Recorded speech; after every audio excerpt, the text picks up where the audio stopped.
Hello and welcome to Star Wars Stories. Let's learn more about the Ugnaughts.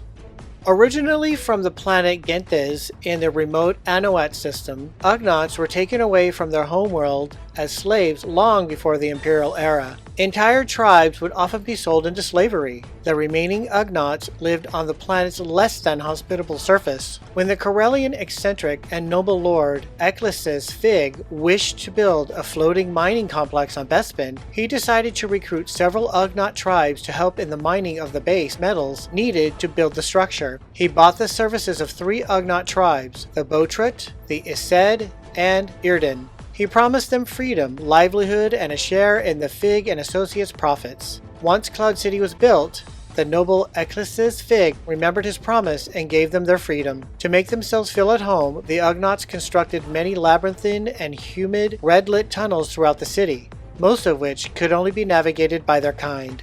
In 32 BBY, some Ugnaughts worked at the Uvo for maximum security prison. When the facility was infiltrated by bounty hunter Jango Fett, he encountered these Ugnaughts while escaping the facility. During the Clone Wars in 20 BBY, the Separatist General Grievous led an invasion of Gentes. His forces destroyed the Ugnaught administration hub and disabled the planet's defenses. He then took the entire Ugnaught population prisoner and put them to work in the Confederate droid foundries on Geonosis. Later, he massacred remaining Ugnaughts, except for some survivors who were later killed by General Grievous when attempting to rescue a group of Padawans. A shipment of these Ugnaught slaves was rescued by the Jedi Tree Tower and the HOPE squad on Yorn Scott. Under the human-centric Galactic Empire, the Ugnaught slavery continued, and they were used for many Imperial projects. Shortly after the Battle of Hoth, the Cloud City mining colony fell under the rule of Imperial Captain Hugo Treese, who enslaved the Ugnaughts. Many Ugnaughts fled the city, led by the wealthy King Oz, who sheltered the refugees on floating platforms terraformed to mimic the original Ugnaught homeworld.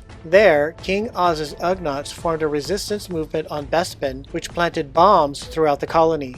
As a result, Cloud City was evacuated until the bombs could be defused. When the New Republic recaptured Bespin, the Ugnaughts returned. The fall of the Empire meant that things would return to normal for the Ugnaughts.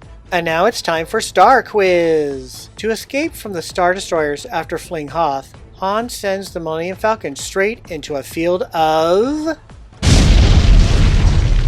Here's the answer to the previous Star Quiz. What planet does the Vision in the snow tell Luke to journey to? Ben, you will go to the Dagobah system.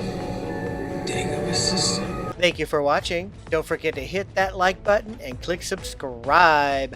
You can follow Star Wars Obsessed on Instagram and Facebook.